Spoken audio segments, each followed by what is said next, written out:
안녕하세요. 속풀이 짬뽕 알뜰 세트입니다. 우리나라는 절망의 탑, 신앙의 탑, 환락의 탑, 시련의 탑, 하얀 거탑과 템플 기사단 주둔지까지 있는 던전 명소라고 하는데요. 이번엔 우리나라에서 던전으로 손꼽히는 곳을 세 번째로 모아봤습니다. 그럼 한번 볼까요?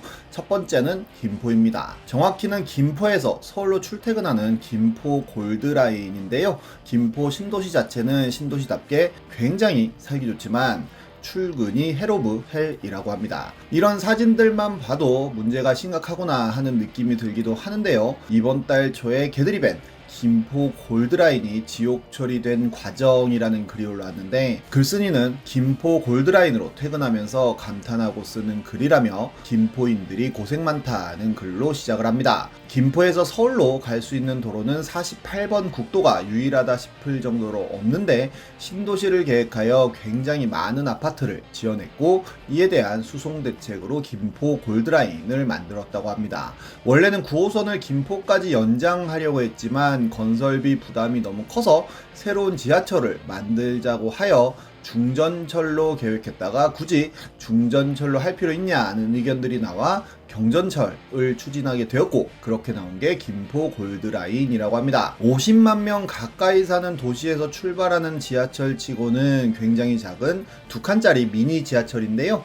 게다가 김포공항까지 가서는 김포공항에서부터 다시 서울 방향의 9호선이나 5호선을 갈아타야 출근을 할 수 있다고 합니다. 버스를 타거나 차를 끌고 가더라도 서울까지 가기가 쉽지 않아 어쩔 수 없이 사람들은 김포 골드라인을 울며 겨자 먹기로 타야 한다는데요. 의외로 개통 직후에는 그렇게 붐비지는 않았었다고 하는데 아파트들의 입주가 지속되며 지금은 대한민국에서 가장 붐비는 지하철이 되었다고 합니다.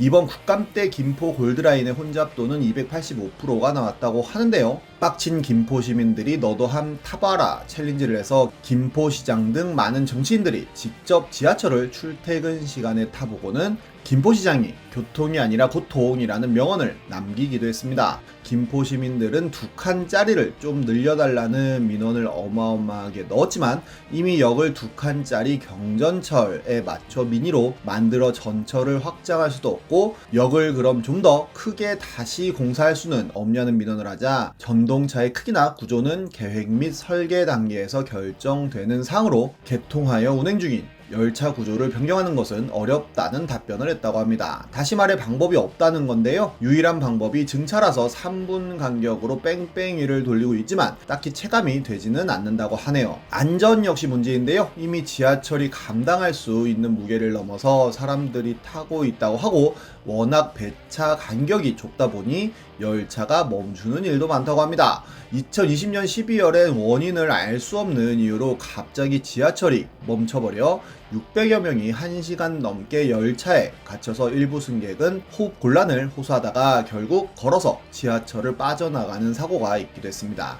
이렇게 어마어마한 압박을 이겨내고 김포공항역까지 와도 문제가 있다고 하는데, 김포 골드라인에서 하차한 사람들이 한 번에 9호선으로 몰려가며 어마어마한 인파가 생겨난다고 합니다. 너무 사람이 몰려와서 환승역에서 인원 통제를 한다고도 하는데요. 게다가 2027년까지 김포 2기 신도시를 만들고 5호선을 연장한다고 했는데 5호선이 연장 안 되면 레알 헬게이트가 열리지 않을까 싶네요. 그 외에도 은근히 많은 역과 노선들이 자기만의 매력을 뽐내며 지역 명물이 되고 있는데요. 신도림역은 가장 유서 깊은 혼잡역으로 인천, 부천 등 서부권에서 서울로 오는 관문 역할을 하며 엄청난 인파가 몰려오기도 하고, 사당역 역시도 서울 남부에서 올라오는 사람들로 가득 차서 어쩔 수 없이 처음 보는 사람들과 완전히 밀착해서 다녀야 한다고 하며, 잠실역은 환승 통로가 긴 것으로 유명해 환승만 해도 운동을 할 수 있다고 합니다. 경의중앙선은 배차 간격과 배차 지연이 상상을 초월합니다. 파주에서 서울을 관통해 양평까지 가는 롱롱 노선이기도 한데요. 보통 15분쯤에 한 대씩 오는 게 일반적인데 이마저도 제 시간에 올 때보다 늦게 오는 경우가 더 많아서 5분에서 10분은 물론 몇십 분씩 늦는 경우도 많습니다. 경의중앙선 통학로들의 한숨소리라는 페이지가 만들어질 정도인데요. 이렇게 굉장히 많은 노선들이 하나의 철로를 이용하는데 이 중 경의중앙선이 가장 낮은 등급이라 혹시라도 겹치면 다 보낸 후에 출발하기 때문이라고 하네요. 게다가 워낙 시골을 지나가는 열차이다 보니 이런 생물들도 종종 볼 수 있다고도 합니다. 이런 교통지옥의 메카는 남쪽에 있는데요. 다음은 부산입니다. 전국에서 가장 교통방송 청취율이 높을 정도로 부산은 교통체증이 가장 심한 도시로 유명합니다. 일단 도로 자체가 개판입니다. 부산은 산이 많아 부산인데 한국전쟁 당시 많은 피난민들이 부산에 정착하여 그냥 발 닿는 곳에 터전을 차렸다고 하는데요. 전쟁이 끝났지만 그 사람들을 내쫓을 수는 없었고 그 상태로 개발을 했다고 합니다. 그러다 보니 판잣집들 사이로 트럭들이 다닌 길들이 그대로 도로가 되었다는데요. 그러다 보니 길은 중구 남방에 굉장히 좁아 터진 도로가 많이 생겨났다고 합니다. 그러다 보니 다른 지역에선 보기 힘든 모양새의 도로들이 은근 많기도 한데요. 지금의 서면 교차로는 예전에 서면 로터리였는데 이때 서면 로터리 한 번만 돌면 끼어들기 스킬을 마스터할 수 있다는 이야기가 있기도 하였고, 서면 교차로로 바뀐 지금 역시도 굉장히 어려운 운전 난이도를 보여주고 있기도 합니다. 문현교차로는 터널로 빠진다고 생각했는데 고속도로로 빠지는 마법을 보여주기도 하고, 연산교차로 역시도 초행길엔 아무리 내비가 있어도 어디로 가야 하는 거야 하고 어버버 하다가 잘못된 길로 들어가는 경우가 수두룩하다는데요. 직진 차선인 거 보고 가고 있었는데 어느새 좌회전 차선이 되어 있고 여러가지 애매한 길들이 많다 보니 부산에서만 볼 수 있는 명물 신호등들이 있기도 합니다. 게다가 중앙 버스 차로인 BRT를 공사하면서 안 그래도 좁은 길이 더 좁아져 버립니다. 이런 산복도로 역시 악명이 자자한데요. 산 꼭대기까지 집들이 들어차 있는데 산을 깎아 만들다 보니 주차 공간이 없어서 이렇게 지붕 위에다가 주차를 하고 부산의 버스는 이런 가파른 길도 스무스하게 코너링 한다고 합니다. 특히나 52번과 86번은 진정한 다이나믹 드라이빙을 즐길 수 있다고 하네요. 게다가 부산 사람들은 깜빡이 안 켜고 끼어들게 하고 깜빡이 켜면 오히려 더 안 비켜주는 것으로도 유명한데 오히려 이런 게 부산 스타일이라며 자랑스러워하기도 해서 부산에서는 예전부터 지속적으로 교통질서 캠페인을 하고 있기도 합니다. 2015년에 부산경찰은 나부터 깜빡이라는 플래시몹까지 했었다고 하네요. 굉장히 좁고 복잡한 도로 사정에 급한 성격의 운전까지 합쳐지며 외지 사람들은 초보로 만들어버리는 마법의 동네가 되어버렸습니다. 부산은 은근 바가지로도 유명한데요. 이번에 BTS의 부산 공연이 확정되자 굉장히 많은 부산 숙박업체들이 갑자기 요금을 올려받아 욕을 먹었습니다. 심지어 이미 예약했던 방도 예약 취소를 하고 가격을 올린 후 다시 팔았다고 하네요. 부산 영화제 때마다 영화배우들이 자주 보여서 유명해진 해운대 포장마차 역시 바가지로 유명한데요. 랍스터 한 마리에 20만원이 넘어가는데 랍스터 안 사먹으면 대접 못 받는다고 하고 이 정도 해산물을 내놓고는 5만원을 받는다고 하네요. 여러가지 방송에 나오면서 유명해진 해녀촌 역시 바가지로 유명합니다. 싸게 먹을 생각으로 가면 상처를 입고 돌아온다고 합니다.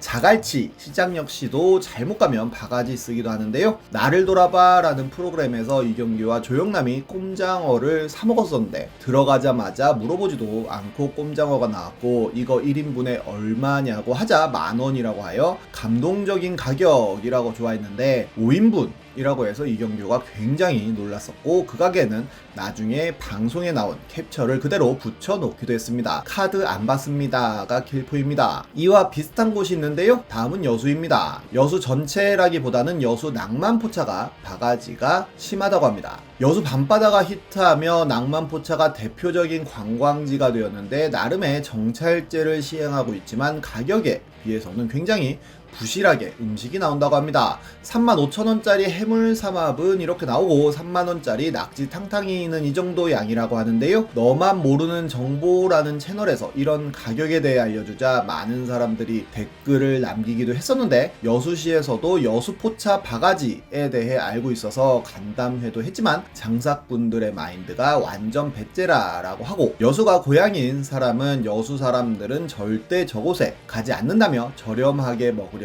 시내 어시장에 가서 먹고 밤에는 밤바다만 구경하고 가라는 조언을 하기도 했습니다.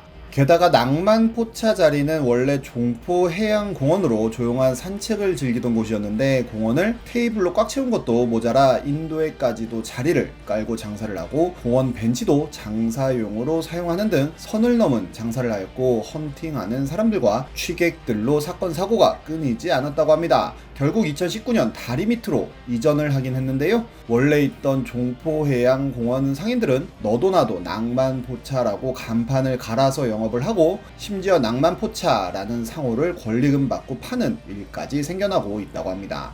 여수에서 낭만포차라는 간판 달고 해물 삼합 메뉴만 팔면 많이 벌겠네요. 개인적으로 바닷가에 있는 포장마차 치고 가격 싼 곳은 거의 못 본 것 같습니다. 지금까지 속풀이 짬뽕 알뜰 세트였습니다.